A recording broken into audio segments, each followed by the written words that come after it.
శ్రీ గణేశాయ నమః, శ్రీ సరస్వతి నమః, శ్రీ గురుభ్యో నమః. భక్తులారా, వ్యాస మహర్షి రచించిన మహాభారత ఇతిహాసం యథాతథంగా చెప్పుకున్నాం. ప్రభాత పూజలు అయిన తర్వాత మన దేవాలయంలో ఇప్పుడే మన దేవాలయంలో వేయించేసి ఉన్న శ్రీ భూ సమేత వెంకటేశ్వర స్వామి వారికి, అలానే ఆదిత్యాంబికా విష్ణుగణ సేత మహాదేవ స్వామి సమర్థగురు సాయినాథులు వారికి, అలానే క్షేత్రపాలకుడైన ప్రసన్నాంజనేయ స్వామి వారికి ప్రభాత పూజలు పూర్తి చేశాం. ఇప్పుడు ఆచారం ప్రకారం ఇతిహాసం చెప్పుకుందాం. భారత ఇతిహాసాన్ని చెప్పుకుందాం. నిన్నటి వరకు మనం ఆది, సభ, అరణ్య, విరాట, ఉద్యోగ, భీష్మ, ద్రోణ, కర్ణ, శల్య, సౌప్తిక, స్త్రీ పర్వాలన్నీ 11 పర్వాలు పూర్తి చేసి 12వదైన శాంతిపురంలో కూడా 326 అధ్యాయాలు పూర్తి చేసాం. ఈ రోజున 327వ అధ్యాయాన్ని ప్రారంభం చేద్దాం. ప్రారంభించే ముందు వ్యాసవారిని ప్రార్థన చేసుకుందాం. వ్యాసాయ విష్ణు రూపాయ వ్యాసరూపాయ విష్ణవే నమో వై బ్రహ్మనిధయే వాసిష్ఠాయ నమో నమః. నారాయణం నమస్కృత్య నరం చైవ నరోత్తమం దేవీం సరస్వతిం వ్యాసం తతో జయముదీరయే. సదా నింబవృక్షస్య మూలాధివాసాత్ సుధాస్రావిణం తిక్తమప్యప్రియంతం తరుం కల్పవృక్షాదికం సాధయంతం నమామీశ్వరం సద్గురుం సాయినాథం. సమర్థ సద్గురు సాయినాథ్ మహారాజ్ కీ జై.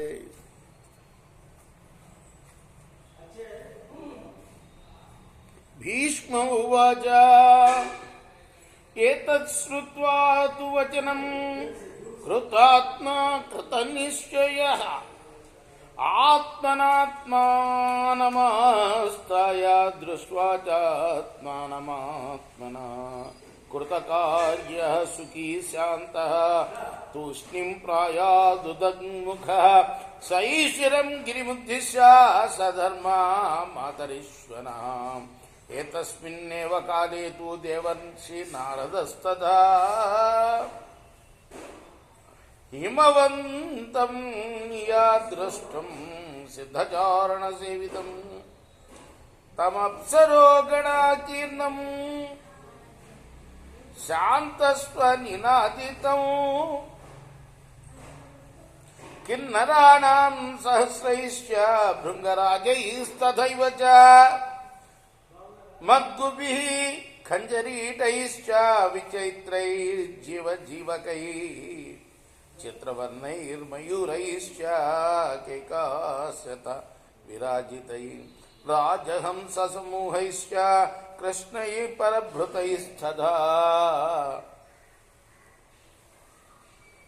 భీష్ముల వారు చెప్తున్నారు ధర్మరాజుతో, ధర్మరాజా, జనక మహారాజు మాటలు విని నిర్మలమైన అంతఃకరణం గల సుఖ మహర్షి ఒక దృఢ నిశ్చయానికి వచ్చాడు.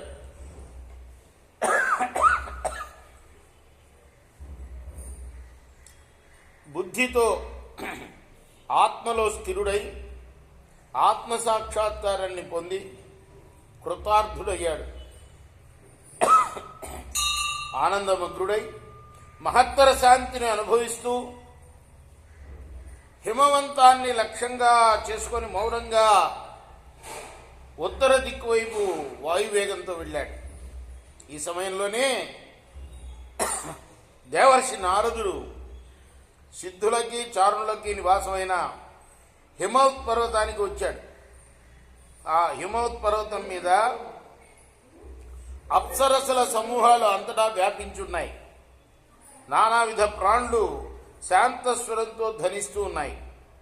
వేల కొలది కిన్నెరులు, తుమ్మెదలు, కోకిళ్ళు, నెమళ్ళు, అడవి కోళ్ళు, కాటుక పిట్టలు, విచిత్రాలైన చకోరాలు, నానా విధాలైన కేకలతోటి మధురంగా ధ్వనించే చిత్రమైన రంగులు గల నెమళ్ళు, రాజహంసల సమూహాలు నల్లని కోకిళ్ళు అక్కడ మధురధ్వనులను వ్యాపింపచేస్తున్నాయి. పక్షిరాజో గరుత్మాంశ్చ యం నిత్యం అధితిష్టతి చత్వారో లోకపాలాశ్చ దేవార్ష్ గణాస్తదా తత్ర నిత్యం సమాయాంతి లోకస్య హితకామ్యయా విష్ణువా యత్ర పుత్రార్థే తపస్తప్తం మహాత్మనా తత్రైవ చ కుమారేణ బాల్యే క్షిప్తా దివౌకసః శక్తిర్న్యస్తా క్షితితలే త్రైలోక్యమవమన్యవై తత్రోవాచ జగత్కందః క్షిపన్ వాక్యమిదం తదా యోన్యోశ్చ మతోభ్యధికః విప్రాయ సాధికం ప్రియా యో బ్రహ్మణ్యో ద్వితీయోస్తి త్రిషు లోకేషు వీర్యవాన్ సోభ్యుద్ధరత్విమాం శక్తిం అథవా కంపయత్వతి. ఖగరాజైన గరుత్మంతుడు అక్కడ నిత్యం ఉంటాడు. నలుగురు లోకపాలకులు, దేవతలు, ఋషుల సమూహాలు సర్వలోకాలకు మేలుకోరి ఎల్లప్పుడూ ఆ హిమవత్ పర్వతం మీదనే ఉంటారు. అక్కడ మహావిష్ణువు పుత్రప్రాప్తి కోసం తపస్సు చేశాడు. మహావిష్ణువు అంటే కృష్ణావతారంలో కృష్ణుడిగా తపస్సు చేశాడు. అక్కడే కుమారస్వామి చిన్నతనంలో దేవతల్ని ఆక్షేపిస్తూ ముల్లోకాలని అవమానించి భూమిలో తన శక్తి అనే ఆయుధాన్ని నిలిపాడు. అప్పుడు ఆయన జగత్తును అంతా ఆక్షేపిస్తూ నాకంటే బలవంతుడైన వాడు, నాకంటే అధికమైన బ్రాహ్మణ భక్తుడు, బ్రాహ్మణ ప్రియుడు, ముల్లోకాల్లో నాకన్నా పరాక్రమవంతుడు, నేను పాతిన ఈ శక్తి ఆయుధాన్ని పైకి తీయవచ్చు లేదా కదిలించవచ్చు అని పలికాడు. తశ్రుత్వా వ్యధితా లోకాః కయిమాముద్ధరేదితి అథ దేవగణం సర్వం సంభ్రాంతేంద్రియ మానసం అవశ్యద్భగవాన్ విష్ణు క్షిప్తం స్వాసుర రాక్షసం కింత్వత్వా సుకృతం కార్యం భవేదితి విచింతయన్ అనామృష్యత తక్షేపం అవైక్షత చ పావకిం సంప్రగృహ్య విశుద్ధాత్మా శక్తిం ప్రజ్వలితాం తదా కంపయామాస సవ్యేనా పాణినా పురుషోత్తమః శక్త్వాం తు కంప్యమానాయాం విష్ణునా బలినా తదా మేదినీ కంపితా సర్వా సశైలవనకాననాం శక్తేనాపి సముద్ధర్తం కంపితా సాభవత్తదా రక్షతా స్కందరాజస్య దర్శన ప్రభ విష్ణువః తాం కంపయిత్వా భగవాన్ ప్రహ్లాదమిదమబ్రవీత్ పశ్య వీర్యం కుమారస్య నైతదన్యః కరిష్యతి సోమృష్యమాణత్తద్వాక్యం సముద్ధరణ నిశ్చితః జగ్రాహతాం తదా శక్తిర్న చైనాం స వ్యకంపయేత్. దీనిని లోకంతా బాధపడింది. ఎవరు దీనిని పైకి తీయగలరా, ఆ శక్తి ఆయుధాన్ని ఎవరు పైకి తీస్తారా అని దిగులు పడింది లోకం. అప్పుడు దేవతా సమూహం అంతా కూడా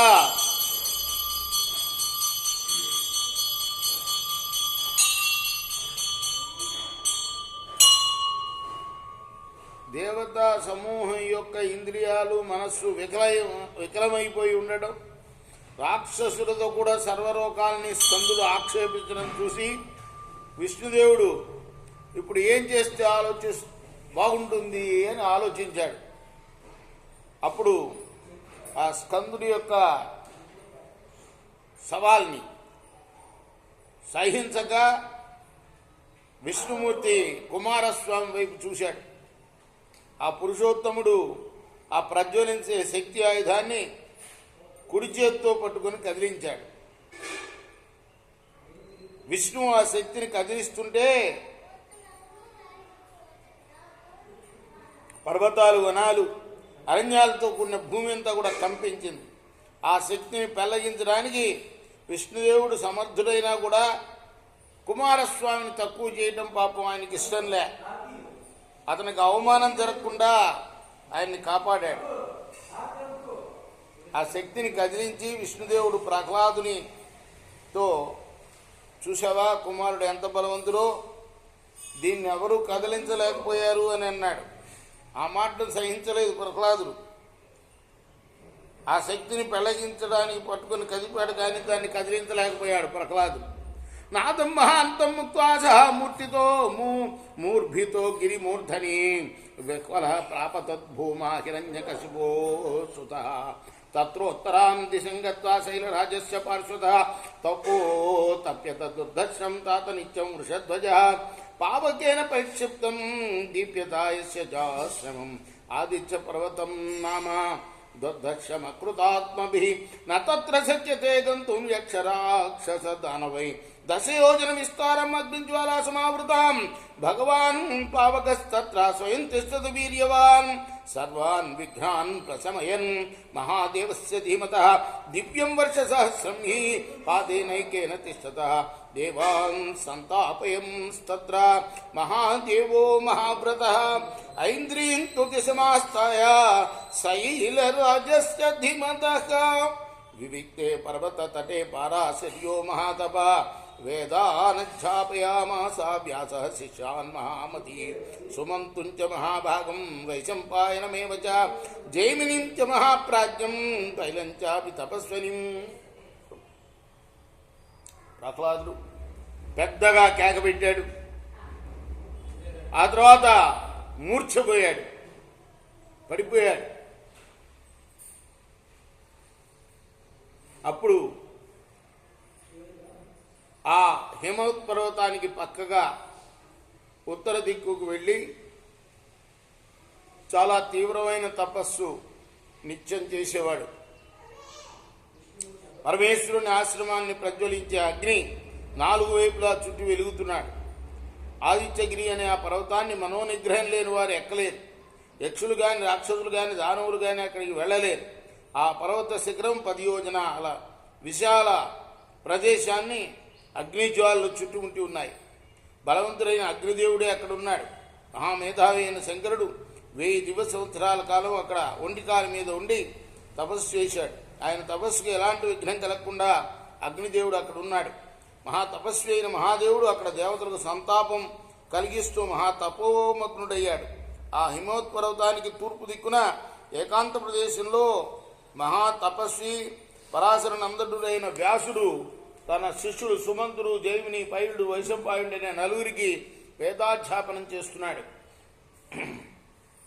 యత్ర శిష్యై పరివృతః వ్యాస ఆస్తే మహాతప తత్తాశ్రమ పదం రమ్యం దతస్య పితృత్తమం ఆరణీయో విశుద్ధాత్మానభసేన దివాకరః వ్యాస పరీక్షిత్వం జలంతమేవ పావుకం దదృశేస్తమాయాంతం దివాకర సమభ్రమం అసజ్యమానం వృక్షేషు శైలేషు శేష్యా యోగయుక్తం మహాత్మానం యథా బాణం గుణచ్యుతం సోభిగమ్య పితుః పాదౌ అగృహ్ణాధరణీ సుతః యదోపచోషంతైశ్చాపి సమాగచ్చన్ మహామునిః తతో నివేదయామాస పిత్రే సర్వమశేషతః సుఖో జనకరాజేన సంవాదం ప్రీతమానసః ఏవమధ్యాపయన్ శిష్యాన్ వ్యాసః పుత్రం చ వీర్యవాన్ ఉవాసే మహృష్టే పారాశర్యో మహామునిః తత్ర కదా చిచ్చిష్యాస్తం పరివార్యావతిస్థిరే వేదాధ్యయన సంపన్న శాంతారాత్మో జితేంద్రియ వేదేషు నిష్ఠాం సంప్రాప్య సాంగేషు తపస్వినా అధోచుష్టే తథా వ్యాసం శిష్యాః ప్రాంజలయో గురుం.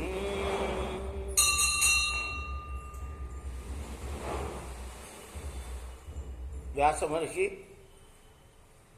శిష్య పరివృతులై ఉండడాన్ని శుకుడు చూశాడు.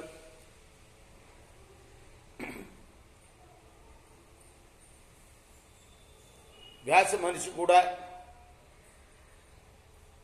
తన పుత్రుణ్ణి చూశాడు, సుఖయోగిని. శుకుడు అల్లె ధనస్సులోని అల్లెతాటి నుండి విడవబడ్డ బాణంలాగా సూటిగా చూస్తున్నాడు. ఆయనకి చెట్లు కానీ పర్వతాలు కానీ అడ్డుగా లేవు. తండ్రి దగ్గరికి వచ్చాడు, ఆయన పాదాలు పట్టుకొని నమస్కరించాడు. ఆయన శిష్యులను కూడా, తన తండ్రి శిష్యులను కూడా చూశాడు, కలిశాడు.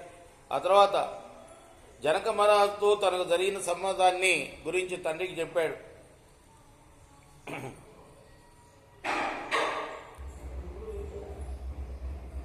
ఆ తర్వాత ఒకనాడు సాంగ వేదాధ్యయన సంపన్నులు, శాంత మనస్కులు, ఇంద్రియ విజేతులు, వేదనిష్ఠులైన వ్యాస శిష్యులు గురువుగారి దగ్గర కూర్చొని నమస్కరిస్తూ అన్నారు, మహతాతే సాయుక్తాకంతితానీమిచ్చామః గురుణా అనుగ్రహం కృతం ఇది తేషాం వచశ్రుత్వా బ్రహ్మర్షిస్తానువాచవ ఉచ్యతామి తద్వత్సః యద్వః కార్యం ప్రియం మయా ఏతద్వాక్యం గురో శ్రుత్వా శిష్యాస్తే హృష్టమానసా ప్రాంజలయో భూత్వా ప్రణమ్య శిరసా గురుం పూజ్యస్తే సహిత రాజనీయతం వచనముత్తమం యది ప్రీత ఉపాధ్యాయः ధన్యాస్మో మునిసత్తమः కాంక్షామస్తు వయం సర్వే వరం దాతుం మహర్షిణः షష్ఠः శిష్యో న తే ఖ్యాతిం గచ్చే తత్ర ప్రసీదనः చత్వారస్తే వయం శిష్యా గురుపుత్రస్య పంచమः ఇహ వేదాః ప్రతిష్ఠేరన్ యేషణః కాంక్షితోరః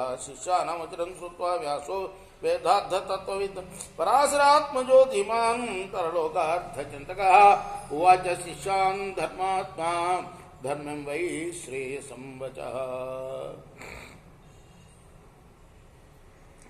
శిష్యులు అన్నారు, మేము మీ దయ వల్ల తేజవంతులమైనాం, మా యశస్సు కూడా బాగా పెంపొందింది, ఇప్పుడు ఒకసారి మమ్మల్ని అనుగ్రహించమని కోరుతున్నాము.